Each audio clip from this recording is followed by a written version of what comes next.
Hello friends, how are you? I hope that all of you are very fine. We are going to solve the problems in case of a body moving in a straight line along the vertical direction. It means that when a body is under the action of gravitational force, then what are the kinds of problems that we have to face in the objective exam, whether it is NEET or in JEE. Friends, अगर आज के problems आप लोग अच्छी तरह से समझ लेते तो आप लोगों को कौन से भी एग्जाम में आने वाले प्रॉब्लम को फेस करना बहुत आसान लगेगा. So are you ready now? Okay, first question.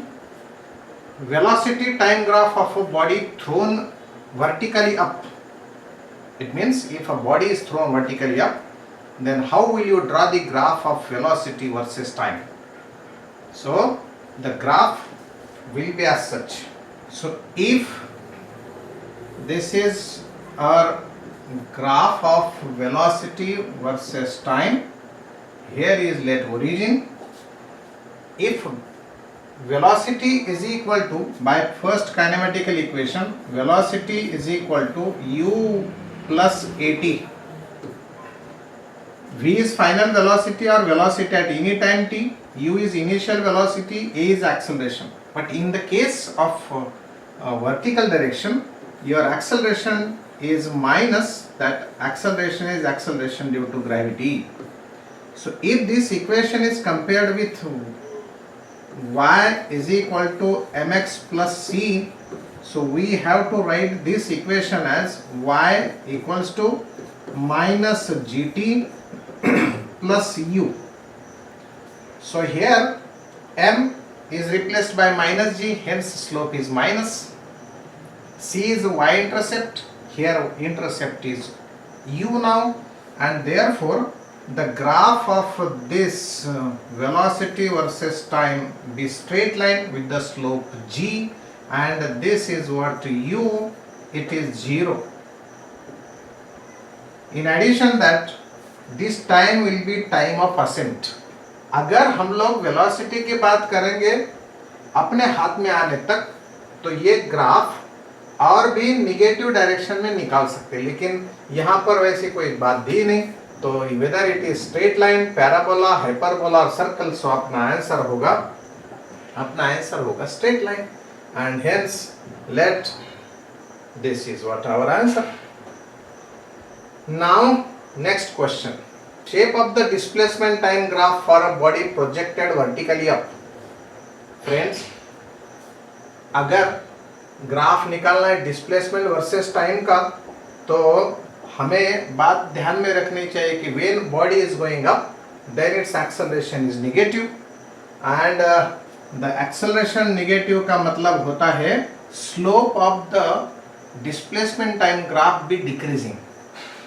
Hence if this is let y-axis and it is taken here s, here taken t, then graph will have decreasing slope, and after all slope will be 0, means body will be at rest.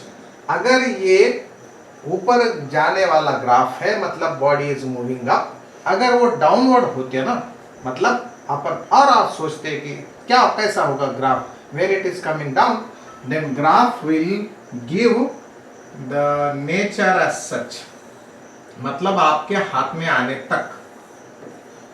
सो ये time होगा time of flight. Initially slope is decreasing, finally means when body is coming down, then slope is increasing. So this will be the nature. Hence initially curve with decreasing slope. Initially मतलब ऊपर जाने तक, क्योंकि बात है खाली vertically upward की. Now body is thrown vertically upward with initial velocity 9.8 meters per second. It will remain in air. Try to understand the meaning of this sentence. It will remain in air. It means that time of flight is asked. This means that time of flight.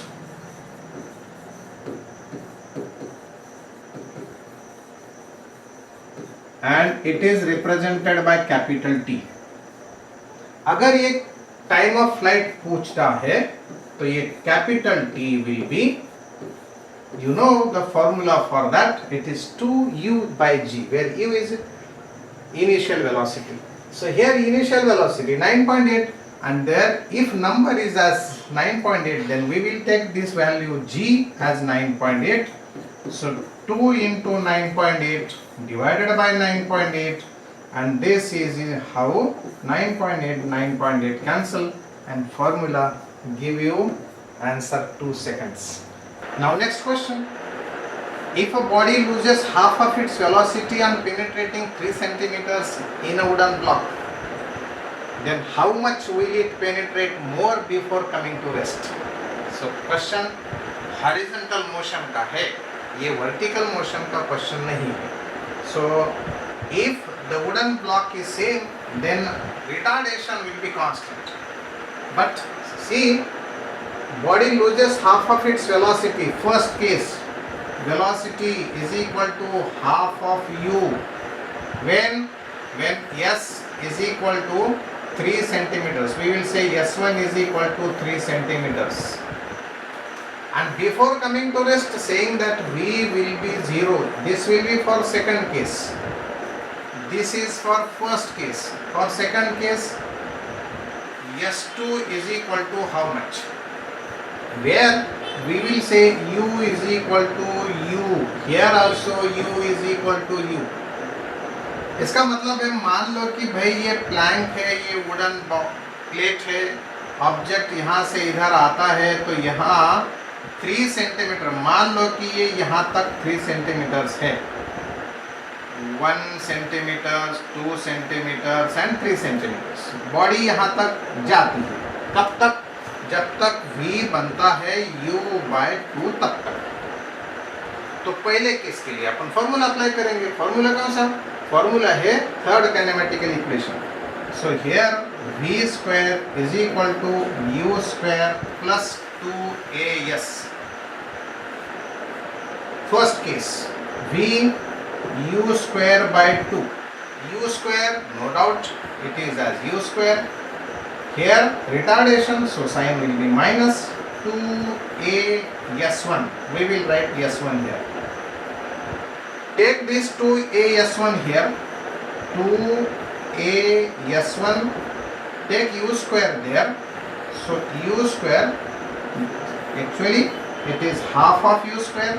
So here u square by 4.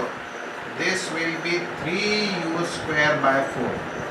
1 u square minus 1 by 4 u square will give you 3 u square by 4. So friends, ये equation मिला हमें, equation number 1. Now second case में लगाएंगे अपन पूरा यहाँ से यहाँ तक. मानो ये डिस्टेंस है further distance, but we will consider this as a s2. So here final velocity 0, initial velocity u square minus 2a(s2). So take it 2a(s2) here, give you u square. Friends, how much? You can now divide this equation number 2 by equation number 1. So we will get 2a(s2), 2a(s1). Here u square divided by 3u square by 4. So reverse multiplication will give you 4 in the numerator. And now here 2a cancel, u square cancel. So s2 is equal to 4 by 3. This 3 will come here. It will give you only 4 centimeters. So this total is 4 centimeters. Question is asked, what is further? So here is our answer. 4 minus 3 is equal to 1. So our answer is s2 dash. It is equal to s2 minus s1 is equal to 4 minus 3 is equal to 1 centimeter. दोस्तों, कौन सा भी problem आने दो, अगर ऐसा uniform retardation हो और वो 3 के बदले कौन सा भी डिस्टेंस देने दो, मान लो वो डिस्टेंस दी है, तो आधा वेलोसिटी लूज होने तक अगर वो डिस्टेंस डी कवर करता है ना, तो श्योरली यू रिमेंबर बाद में का जो डिस्टेंस है बिफोर कमिंग टू रेस्ट वाला, वो होता है d/3 and therefore you will give you answer d/3 और 3/3 is equal to 1 centimetre. So do remember and come to next. This is what a ball thrown vertically upward with velocity, with initial velocity 1.4 meters per second returns in 2 seconds. समझेगा? The total displacement of the ball. अगर मान लो कि कौन सी भी velocity होती है, ऊपर गया और फिर नीचे आया 2 सेकंड्स में या कितने भी सेकंड्स, अगर ये कितने भी सेकंड में वापस आता है, वापस का मतलब रिटर्न का मीनिंग है जहाँ है वही वापस आया है. So total displacement is the initial, the distance between its initial position and final position and therefore it is equal to 0. बहुत ही सिंपल सा क्वेश्चन है, लेकिन बहुत नंबर वगैरह इधर इधर दिए सो है ना, इसका मतलब ऐसा है, सोचता है स्टूडेंट अरे क्या क्या करना है, कौन सा फॉर्मूला यूज करना है, but don't bother, you read it carefully, you will find that अगर रिटर्न है तो डिस्प्लेसमेंट होता है 0. Okay, so here is next question. Ball is released from a height h, touches the ground in t seconds. मतलब देखो देखो देखो कैसा है. If this is let the ground, ball is released from a height h, let this is height h. अगर यहाँ से ball छोड़ते हम लोग तो यहाँ आने के लिए समय लगता है, बोलता वो t seconds. After t/2 since dropping, मतलब यहाँ से समय शुरू करेंगे हम लोग, यहाँ से height of the body from the ground, मतलब वो t/2 कहाँ यहाँ होगा समय, मान लो t/2 यहाँ होगा, हमें पता नहीं, डोंट मेजर दिस डिस्टेंस. अगर मान तो समझ दिखता होगा हाफ हाफ, तो ऐसा नहीं होता हो. हाँ, तो ये t/2 टाइम में चले गए डिस्टेंस, मान लो d, तो हमारा ये जो डिस्टेंस है ये हमारा टारगेट है और वो मिलेगा h माइनस d वाला. This is what our question है ना, पूछा गया तो निकालेंगे. तो देखो t/2 समय में, पहले t समय में h की वैल्यू निकालेंगे.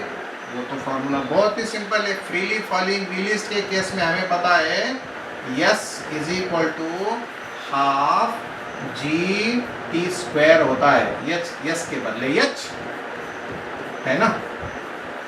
हाँ, ये सेकंड काइनेमेटिकल इक्वेशन से मिला है. ut 0 है क्योंकि u 0 है, रिलीज टर्म. अब ये equation number 1.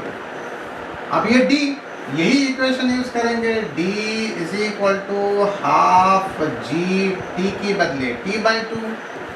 So here t/2 उसका स्क्वायर, तो मिल गया हमें ये 2 का square 4, 1/4 of 1/2 gt². Friends, bracket क्या है, वो तो इक्वेशन 1 वाला है एंड देयरफॉर वो h है. सो d बनता है मेरा h/4. सो ये कितना, ये तो बस h/4 मिला है, मतलब h माइनस डी कैसा निकालेंगे, तो यस निकालेंगे. तो अपना आंसर है h माइनस डी, मतलब h minus h/4. Is it so? तो ये कितना मिलता है, ये मिलता है 3h/4. Is there? Yes it is. देख लो आप, आपको लगता होगा तो है कि ना, ये तो 3h/4 है.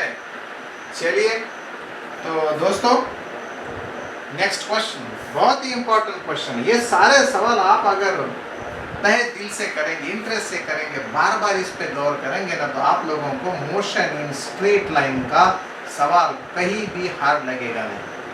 मोशन इन स्ट्रेट लाइन में हॉरिजॉन्टल मोशन होती है, वर्टिकल मोशन भी होती है, यूनिफॉर्म मोशन भी होती है, एक्सेलरेटेड मोशन भी होती है. तो ये पर्टिकुलर एक्सेलरेटेड मोशन है. वर्टिकल मोशन मतलब एक्सेलरेटेड मोशन है कि नहीं. हाँ.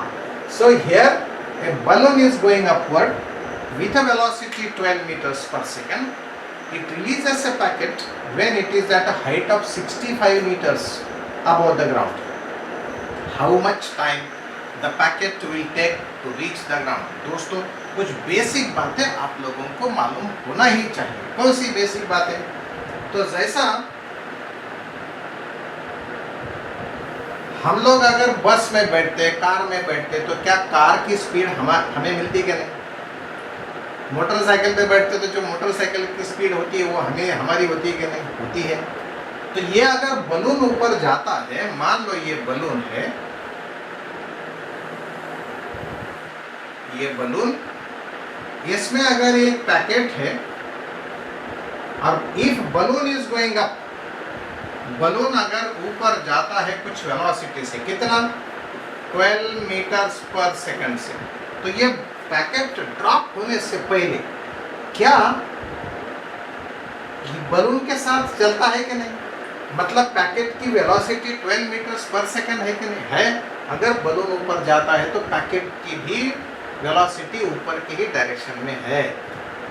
तो u is equal to plus 12 meters per second. But soon after the packet is released from this balloon, then that packet comes under the action of gravitational force, and as a result of that, that body is having the acceleration in downward direction. That is equal to acceleration due to gravity. That is minus g. So acceleration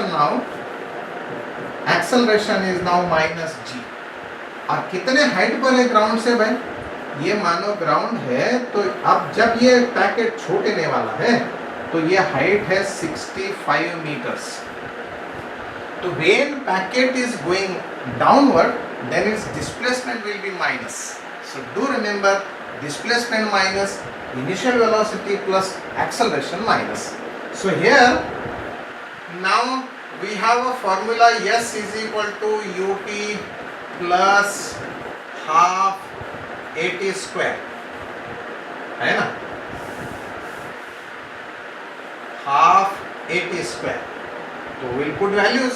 yes कितना होने वाला है? नीचे जाने वाला छोड़ता है तब से जहाँ फाइनल पोजीशन जाना है तब तक ये 65, but sign is minus 65. Here equal to 12 into t minus g by 2, और ये t square as it is. Friends, do simple calculation, simplify this. Here g is equal to 10, so 10 by 2 is equal to 5. 12t minus 5t square.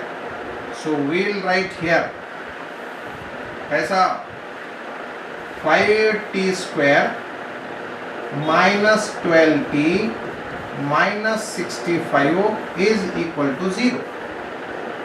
Simplify this. Roots of this equation will be t is equal to minus b, minus and this minus 12 will become plus 12, plus or minus root of b square means 144 minus 4 a coefficient of t square 5 c minus 65, so that minus and this minus will be plus into 65, okay, and divided by 2a, 2 into 5. चलो solve करो इसे। Solve करने से मिलेगा हमें ये 12 as it is plus और minus root of 144 plus ये होते हैं 20 इंटू 65, सो एक जीरो तो आ गया, 65 इंटू 2 130, डिवीजन में ये 10 तो है ही दोस्तों। इनके addition 1444, so this will be t is equal to 12 plus or minus 1444 divided by 10 root of 1444 is 38. Here 12 plus or minus 38 by 10. If you consider the sign minus, if you consider minus sign, then that will be minus sign, and negative sign do not have any significance. So you will consider only plus sign between them, and here time is equal to 12 plus 38 divided by 10. This is 50 by 10, and this is how 5 seconds. दोस्तों, have you understood? Next question. चलो देखेंगे सच है कि नहीं देखेंगे. ये देखो correct है. चलो next question. Friends, stone is projected vertically up from the ground, reaches a height y in its path at time t1 seconds, and after further t2 time it reaches the ground. The height y is equal to. सवाल बिल्कुल simple है, आप लोग समझने की कोशिश करिएगा. ये ग्राउंड है. अगर एक आधा ऑब्जेक्ट ऊपर फेंके हमने, ये फेंक दिया ऊपर, यहाँ तक जाता होगा, कहीं भी जाता होगा, लेकिन उसके पाथ में कहीं y हाइट है, ये है y. अगर ऑब्जेक्ट यहाँ पर जाता है तो समय होता है t1, और वो कहता है after this further time t2 is taken to reach the ground. So ये टाइम है t2. तो इस t1 एंड t2 के भाषा में हमें y चाहिए. तो शॉर्टकट फॉर्मूला ढूंढना है, बाकी कुछ नहीं. कभी नंबर भी आ सकते, कभी ऐसा वेरिएबल भी आ सकते, तो हम लोग करेंगे इसका शॉर्टकट फॉर्मूले की निकालने की कोशिश. Are you ready? So here जहां हमें यहां तक का टाइम t1 दिया है, फर्दर t2 दिया है, तो it is crystal clear that total time is time of light, है ना. So total time means time of light is equal to time t1 plus time t2. Is it? Okay. अब हमें चाहिए भाई, अगर ये यहाँ तक चले आता है, कहाँ तक? ये अपने y डिस्टेंस तक, तो अपना सेकंड काइनेमेटिकल इक्वेशन क्या देता देखो. ut plus half at². दोस्तों अपना यस होता है y, पॉजिटिव y, क्योंकि इन अपवर्ड डायरेक्शन. u उसकी इनिशियल वेलोसिटी वो भी पॉजिटिव होगी, लेकिन वो क्या पता है आप लोगों को कैपिटल टी की भाषा में? Yes you know, but I am writing just u as it is. Time होगा टाइम t1, ये टाइम t1 होता है, लेकिन यहाँ साइन माइनस, ये value g into t1². Friends, u is equal to g into time of flight by 2. अरे है क्या नहीं पता आप लोगों को, बट क्या, time of flight is equal to 2u by g. तो ये 2u is equal to gt होगा. सो u is equal to gt by 2. Therefore u is equal to g capital T by 2. और कैपिटल T कितना है? t1 plus t2 है. सो हम लोग लिखेंगे y is equal to u g by 2 capital T t1 plus t2, और ये t1 as it is, minus half g t1². दोस्तों इसे सिंप्लीफाई करना पड़ता. ये हाफ, ये g, ये t1 into t1, t1². Simplify करेंगे फिर से आगे भी, हाफ g t1 t2. क्या ये ब्रैकेट सिंपली समझ में आ गया? और ये minus g, half g t1². दोस्तों क्या ये half g t1² minus half g t1² cancel होता, और मिलता हमें y इज इक्वल टू ये half g t1 and t2. Understood this? तो बस आप खुद भी कोशिश करिएगा। हाँ, चलिए। Now next, a body is projected vertically up with a velocity u. It crosses a point in its journey at a height h twice, just 1 second after and 7 seconds. The value of u in meters per second is. दोस्तों, इसका solve करने के दो तरीके हो सकते हैं, लेकिन मैं सिंपल तरीका आपको बताऊंगा। So pay your concentration. मान लो यहाँ ग्राउंड है, ये ऑब्जेक्ट ऊपर गया, ये पर्टिकुलर हाइट पे 1 सेकंड हमारे स्टॉप वॉच ने बता दिया। ऊपर से नीचे आने के लिए जब ये यहाँ पे फिर से आया तो यहाँ पर 7 सेकंड हुआ ऐसा बताता है, 1 सेकंड एंड 7 सेकंड्स, फिर ये नीचे गिर जाता है। दोस्तों, ये तो हुआ है कुछ, है ना, पर यहाँ से यहाँ तक कितना होगा, ये समय कितना हुआ? 1 सेकंड हुआ, ये 7 second. So what is the time in between these two times? So simple, it is 7 second minus 1 second is equal to what? 6 seconds. 7 minus 1 6 seconds. तो ये 6 सेकंड अगर यहाँ से यहाँ आने के लिए है, तो ये यहाँ से यहाँ जाने के लिए खाली 3 सेकंड, इधर से 3 सेकंड, इधर से 3 सेकंड। तो अपना टाइम ऑफ असेंट कितना हुआ? टाइम ऑफ असेंट तो होगा 4 सेकंड्स, और टाइम ऑफ असेंट 4 सेकंड्स है, तो हमारा u कितना होता है? अरे भाई, time of ascent is equal to u by g है। सो u होता है time of ascent 4 into this g, and this is how 40 meters per second. Problem पढ़ते समय कितना हार्ड लगता था कि नहीं? क्या है कि नहीं? ये बिल्कुल सीधा सा सवाल, लेकिन you have to do practice of such questions. बार बार करते रहिएगा, समझेगा? तो ये आप लोगों को फाइनल एग्जाम में बिल्कुल तकलीफ नहीं देगा। चलिए नेक्स्ट, ये 40 दे देखिए, हाँ पीपीटी बोलती है कि 40 है। Come on, 2 balls are projected simultaneously with the same velocity u from the top of tower. One is upward, other is downward. Their respective time of journeys are t1 and t2. At the time of reaching the ground, the ratio of their final velocities is. जितना बड़ा problem, जितना डरावना problem, उतना सादा सा सवाल, उतना सादा सा सोल्यूशन।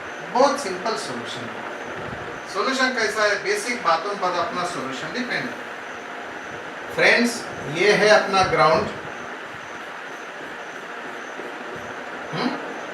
यहाँ एक टावर है, इस टावर से एक बॉल ऊपर के डायरेक्शन में फेंका है u स्पीड से, दूसरा नीचे फेंका है u स्पीड से।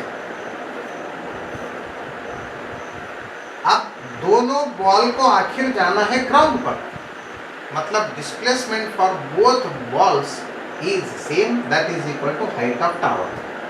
अब जब ये ऑब्जेक्ट ऊपर चले जाता है, ऊपर से नीचे आएगा तब, ऑब्जेक्ट ऊपर से नीचे आएगा तब उसी हाइट पर उसकी स्पीड उतनी ही होती जितनी ऊपर जाते समय होती। This is basic knowledge which is necessary to solve the problem. अगर ये ऑब्जेक्ट यहाँ अभी आया है नीचे की डायरेक्शन में स्पीड रहने के बाद, उसकी स्पीड तो u ही होने वाली है। अब ये पहला भी तो u से ही फेंक दिया ना नीचे, तो हमारा थर्ड काइनेमेटिकल इक्वेशन बोलता, मान लो कि ये पहले ऑब्जेक्ट के लिए लिख रहा हूँ मैं, u स्क्वायर नीचे माइनस 2gs, मतलब हाइट h वो भी नीचे, तो ये हो गया प्लस। दूसरे के लिए v2 square is equal to कितनी वेलोसिटी उसकी? अरे ये तो पॉजिटिव है, ये ऊपर जाते समय क्या और नीचे आते समय क्या? यहाँ से सोचो, ये नीचे जाते समय तुम लोग बोलेंगे सर नीचे जाते समय माइनस यू लेना चाहिए, ले ले बाबा, माइनस यू का स्क्वायर प्लस यू स्क्वायर ही बनता। सो हियर माइनस 2g, फिर h नीचे, so plus h। Look at this right side, are the same, and therefore velocity is when both the bodies reach the ground will have same velocity, and so ratio will be 1:1. Is it so? Right. Now next, freely falling body travels dash dash of total distance in its fifth second. In fact वो fifth last second. It means total journey is of 5 seconds. So let me know or let us know how much is the total displacement in 5 seconds. If it is freely falling, then distance traveled by that body is given by S is equal to ut plus half at square. ये formula दोस्तों, displacement नीचे u0, acceleration minus ये 2 और ये t square. दोस्तों minus minus plus, तो s is equal to half gt square. ये तो फॉर्मूला सबको पता है, कोई हार्ड प्रॉब्लम नहीं है।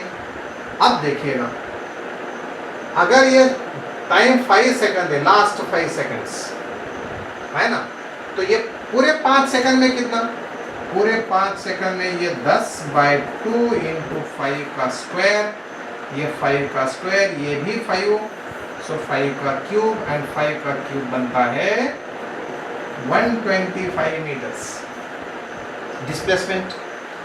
अब ये टोटल हाइट से छोटा है 125, लेकिन 5वें सेकंड में वो कितना डिस्टेंस कवर करता, तो निकालेंगे हम लोग s nth is equal to, हमें फॉर्मूला मालूम है, u plus half a in bracket 2n minus 1।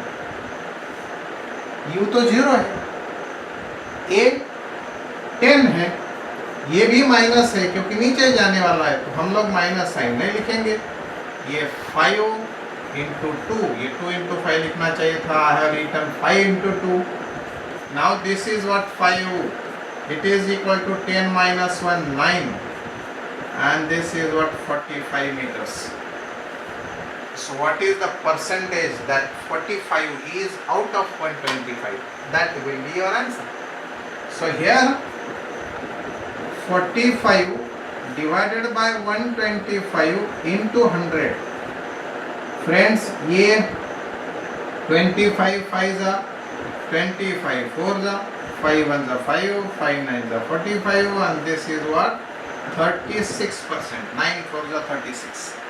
दोस्तों ये है हमारा आंसर, गॉट इट। सो ये हटाएंगे और हमारा नेक्स्ट प्रॉब्लम देखेंगे। Freely falling body covers a distance s meters in nth second. Distance traveled in earlier means n minus 1th second. Earlier second में distance जो cover होता वो acceleration का जो number है ना, उतने number से कम cover होता, और आने वाले second में कितना cover होता, तो वो जो acceleration है वो add करना पड़ता। That is basic knowledge. So यहाँ पर acceleration due to gravity g है, तो यस माइनस जी, वो सिंपल क्योंकि एक्सेलरेशन की मीनिंग ही तो है वैसी। What is mean by acceleration? If I say that acceleration of body is 10 meters per second square, then it clears that the body covers 10 meter distance more than distance covered in earlier second. अगर body चलती है ऐसी, ये second में कुछ 100 metre cover करती है, तो उसके पहले सेकंड में वो 90 कवर करती होगी, करना चाहिए उसने। आने वाले सेकंड में 110 कवर करना पड़ेगा उसे, मतलब उसका acceleration 10 meters per second square है। हाँ, तो ये आंसर बहुत ही सिंपल है, yes minus g. Next question, a body is thrown vertically upward with an initial velocity u reaches maximum height in 6 seconds. The ratio of distance traveled by the body in the first second and 7th second. बहुत ही simple बात है दोस्तों। Here say question depends upon, question is based on basic knowledge. Let this is what our earth, ये body हमने throw की और maximum height को जानने के लिए समय लिया उसने TA is equal to 6 seconds, फिर वापस निकली 6 सेकंड्स के बाद यहाँ से ये मैक्सिमम हाइट है। तो 7वां सेकंड शुरू होता है, 7वां सेकंड शुरू होता है यहाँ से 1 सेकंड बाद, और पहला सेकंड होता है यहाँ कहीं, ये 1 सेकंड। तो ये दोनों डिस्टेंसेस की बात करना पड़ती है जाते समय। ये देखो टाइम ऑफ असेंट दिया है तो u पता है, टाइम ऑफ असेंट का फॉर्मूला है u/g, है ना। सो u होता है g इंटू TA, है ना। g कितना है 10, TA कितना है 6, so this is equal to 60।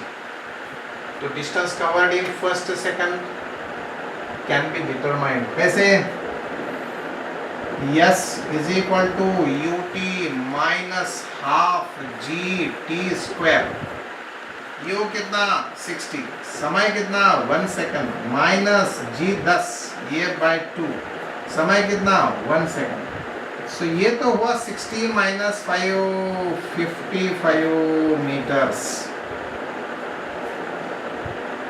पहले सेकंड में 55 मीटर डिस्टेंस कवर करता अगर उसकी स्पीड 60 है तो। अब आते समय पहले सेकंड में तो सबको पता है कि वो 5 मीटर डिस्टेंस कवर करता है। कैसे कैसे देखो s1 is equal to half GT²। अरे भाई 7वां सेकंड का मतलब है डाउनवर्ड जर्नी का पहला सेकंड, तो हम वो 1 सेकंड की बात करेंगे ना। तो यहाँ 10/2 into 1 this is what 5। So इनका रेशो पूछा गया है, distance in first to the distance in 7th second. So 55/5, वो तो बहुत ही सिंपल है, दिस इज 11:1। अंडरस्टूड? हाँ चलो तो दोस्तों next question. Body is release from the top of tower from of a height h meters. After 2 seconds it is stopped and then instantaneously released. It is momentarily stopped. What will be its height after next 2 seconds? So देखिए, body is released.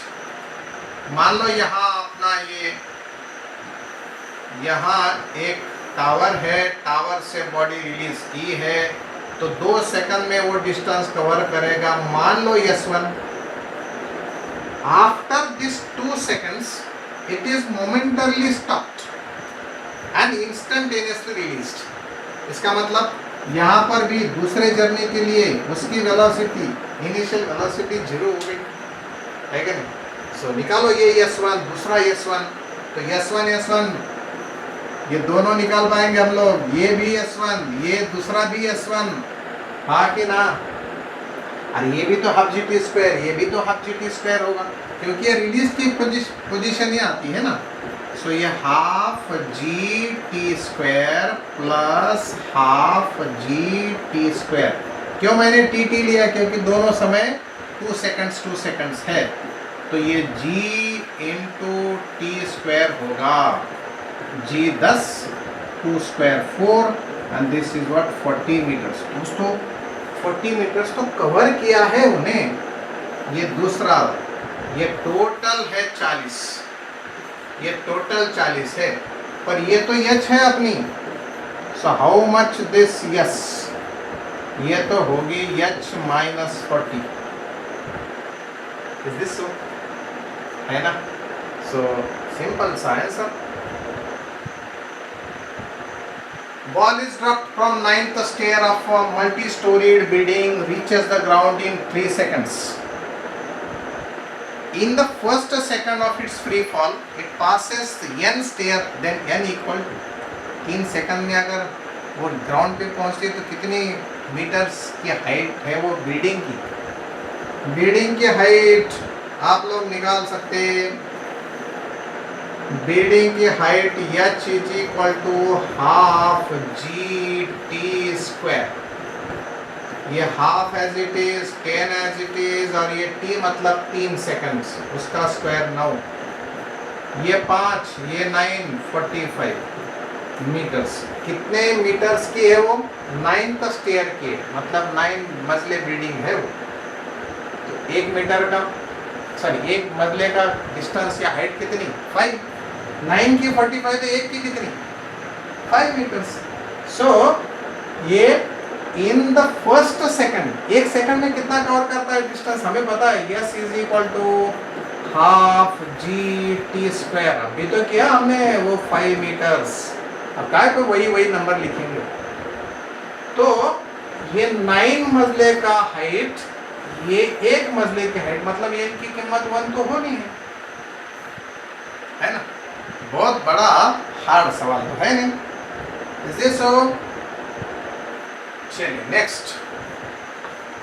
2 stones are thrown vertically upward with a velocity 50 meters per second. If they are thrown one after other with a time lapse of 3 seconds, height at which they collide. Oh, collide means they meet, है ना? So कैसे करेंगे? देखिए, बहुत ही typical सवाल है, पर आप लोग डरिएगा नहीं।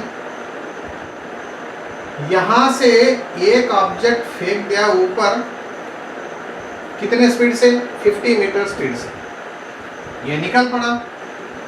अब समय बीत गया 3 सेकंड्स। आफ्टर 3 सेकंड दूसरा ऑब्जेक्ट फेंक दिया, ये भी 50 मीटर पर सेकंड। तो ये ऊपर जाते समय ये नीचे आने का चांस है क्या? नहीं है। तो जहां कहीं वो मीट होंगे, ये मान लो कि ये वापस आया है यहाँ और ये पहुंच गया यहाँ, इसका मतलब दोनों भी एक ही हाइट पे है कि नहीं?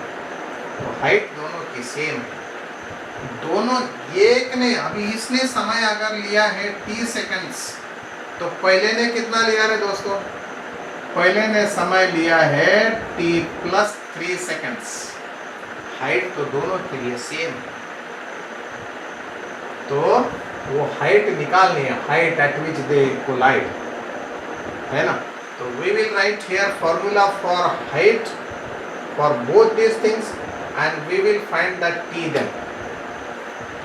दोस्तों h या कोई सिंबल दूसरा ना, h is equal to u, वो 50 है पर लिखेंगे t minus half G T square. ये 50 है ना? ये मैं इसके लिए लिखा हूँ, दूसरे पार्टिकल के लिए लिखा हूँ। पहले पार्टिकल के लिए लिखेंगे हम लोग h is equal to u, समय कितना?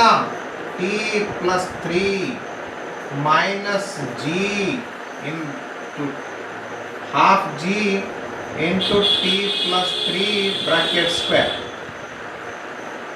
दोनों सेम है। इसमें जो कुछ बातें हैं वो कैंसल हो जाएंगी या नहीं रहेंगी, लेकिन t तो निकल आएगा। We will write right side same.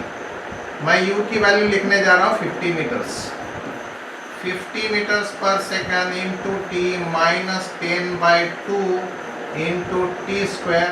Right side देखिएगा, 50 into this t plus 50 into 3 150 minus ये 10/2 into t square plus 6t plus 3 square 9।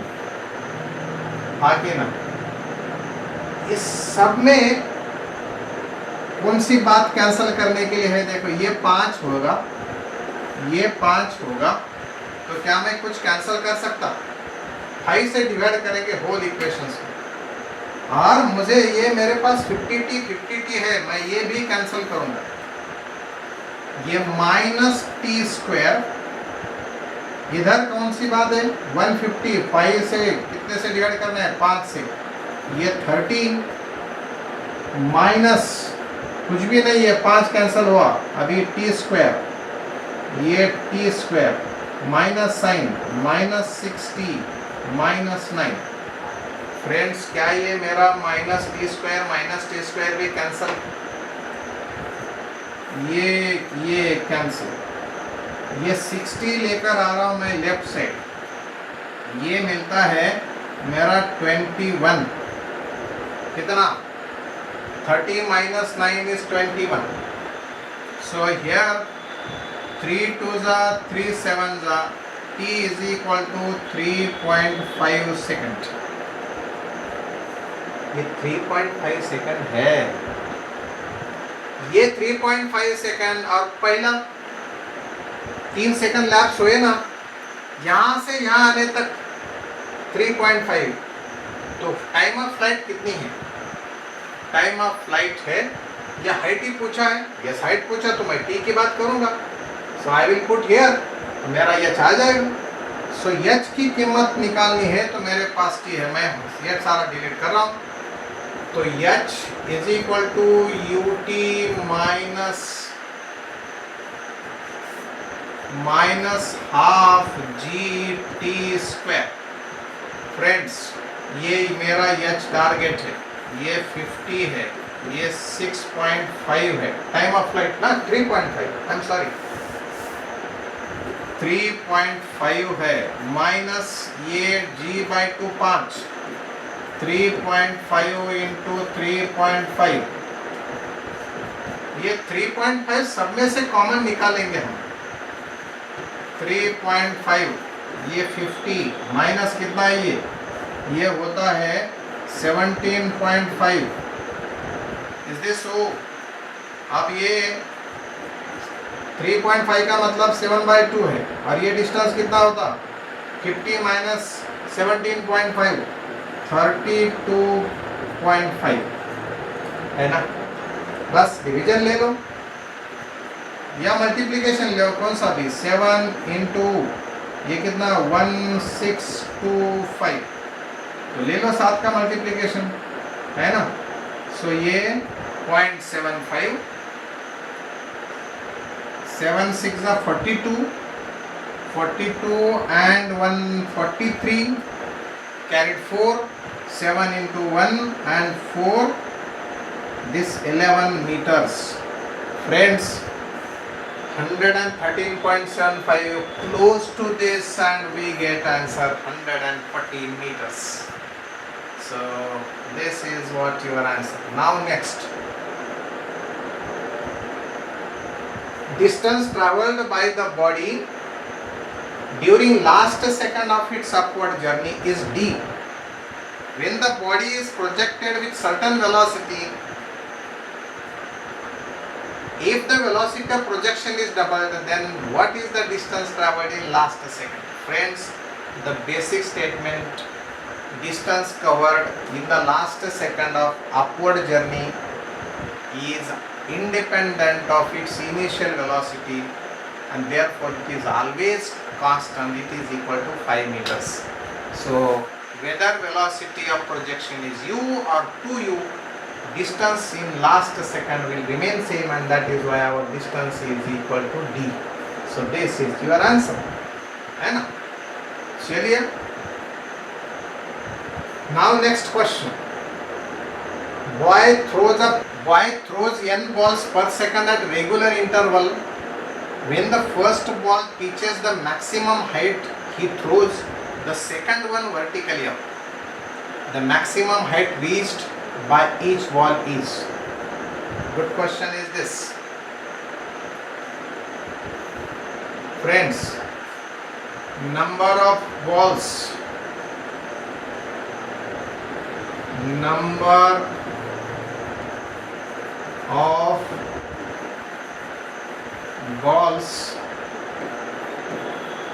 per second is equal to n. It means n by t is equal to n. So here अगर ये object या ये ball ये maximum height को चले जाता तब ये दूसरा छोड़ता, मतलब बस एक ही तो छोड़ता। So we will have capital N is equal to 1, and therefore 1 by TA is equal to n, or TA is equal to 1 by n. Is this? And now what is question?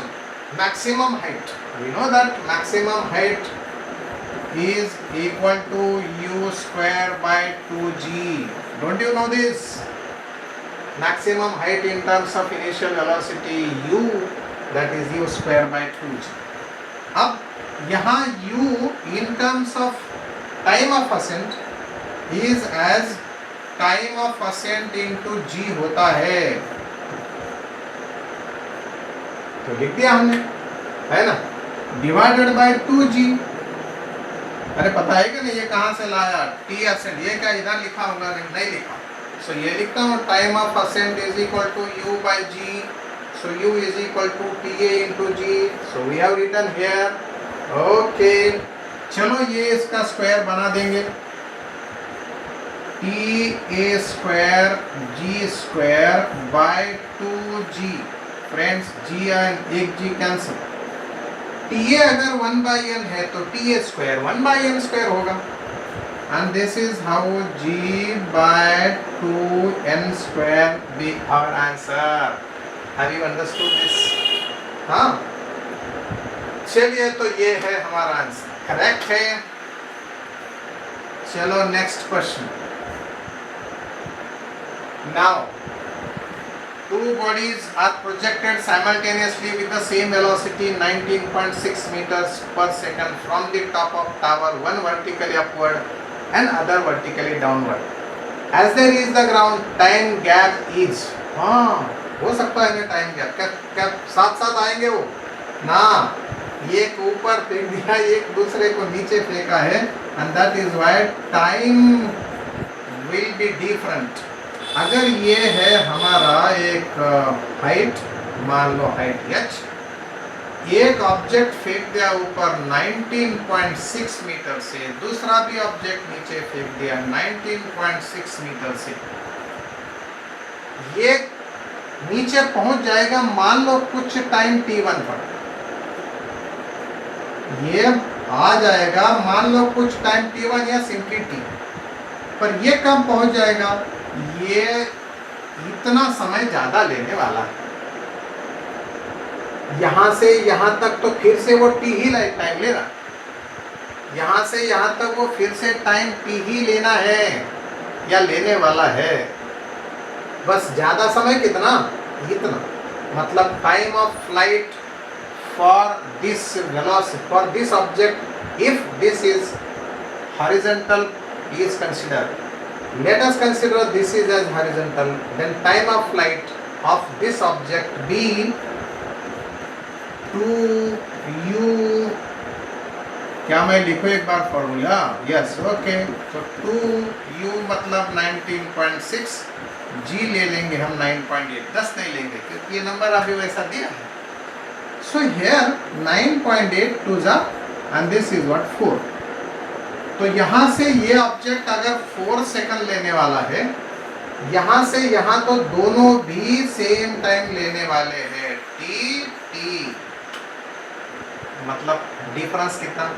Time gap is, difference आएगा ये 4 second का difference है ना. सो देखिएगा ये 4 second का difference है कि नहीं. चलो next.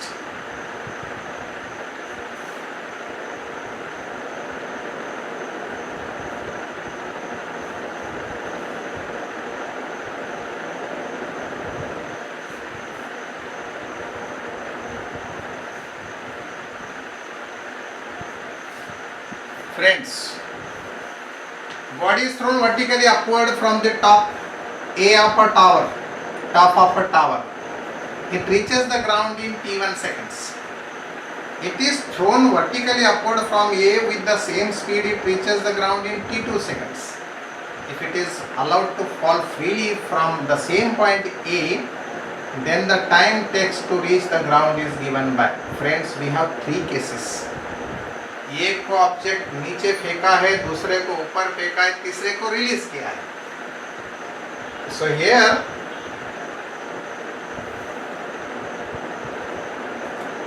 This is what height, ये ground, object is thrown up और ये समय लेता है टाइम t1, वेलोसिटी u है ना, सेम वेलोसिटी से फेंक दिया है, from with the same speed, look at this, same speed, u positive है, t1 है और ये हाइट मेरा जो कुछ होगा, ये हाइट, ये है डिस्प्लेसमेंट, तो displacement negative, initial velocity positive. दूसरा ऑब्जेक्ट जो है ये यहाँ से ही फेंक दिया नीचे, वही वेलोसिटी से, so time taken by it is t2 and तीसरा केस है वो released u is equal to 0, तो ये समय लेने वाला है time t, relation between time t, t2 and t1, this is our target. So we will write three equations.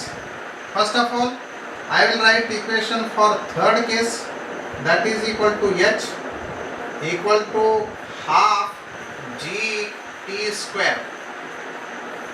Are you accepting this? आप लोग बोलेंगे सर यस तो नीचे है ना, माइनस है ना, तो ये भी माइनस है, जी भी माइनस है, दोनों का माइनस कैंसिल होता, इक्वेशन मिलता हमें ये। चलो अभी नेक्स्ट पहले केस के लिए आएंगे। इक्वेशन है माइनस एच डिस्प्लेसमेंट, इधर है मेरा ऊपर जाने वाली velocity, so positive, time t1 minus half G t1 square. Now दूसरे इक्वेशन, ये minus H U time t2, u नीचे है, time t2 minus G by 2 into t2 square. Friends यहाँ से u की वैल्यू, यहाँ से u की वैल्यू एक तो कंपेयर करो, नहीं तो यहाँ से u की वैल्यू इसमें रखो या इसकी इधर रखो और फिर h की वैल्यू में पुट करो। ओके चलो, तो ये हम लोग इस इक्वेशन को पहले तो माइनस साइन से मल्टीप्लाई कर दे, मिल गया। ये इक्वेशन मिलता हमें अभी h minus half g t2 square is equal to u t2। तो u की वैल्यू कितनी होगी, u will be h by t2 minus half g t2। You will put the value of u from this to here, second equation में रखेंगे हम लोग। चलो minus h is equal to u has a value h by t2 minus half g t2 into this t1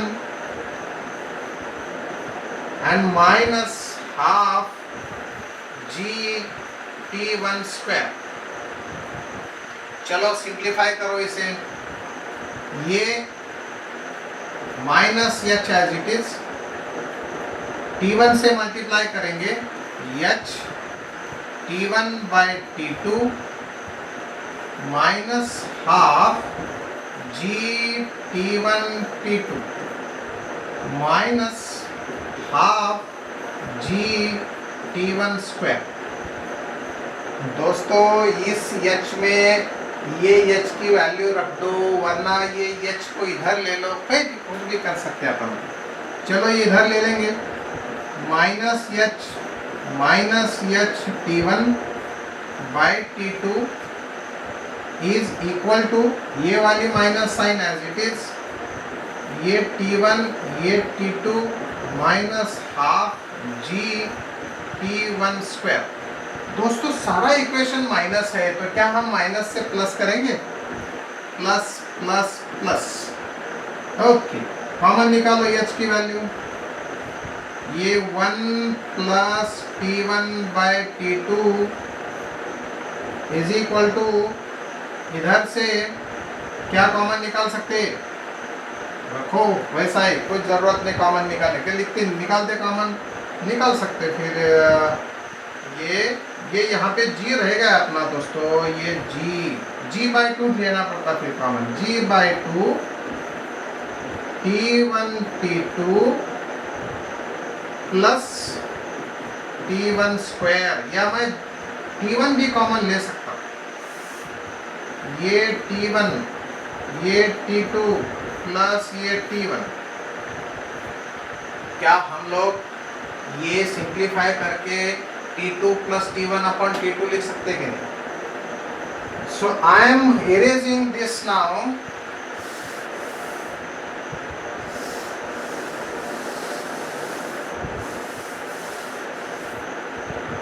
This H as it is, T2 plus T1 by T2, इधर G/2 T2 sorry T1, और ये bracket T2 plus T1। क्या ये bracket cancel करेंगे? ये T2 plus T2 plus T1 cancel. So H होता है G/2 T1 into T2।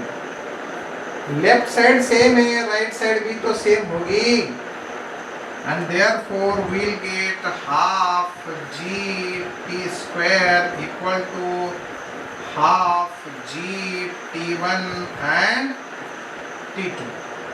कौन सी बातें कैंसिल होगी? हाफ जी T स्क्वायर, अगर T1 T2 है तो T is equal to T1 plus T2। तो ये होगा हमारा आंसर, है क्या नहीं दोस्तों? तो दोस्तों आज के लिए इतना काफ़ी है, बाद में मिलेंगे, तब तक के लिए all the best, take care of yourself and your family also, bye bye.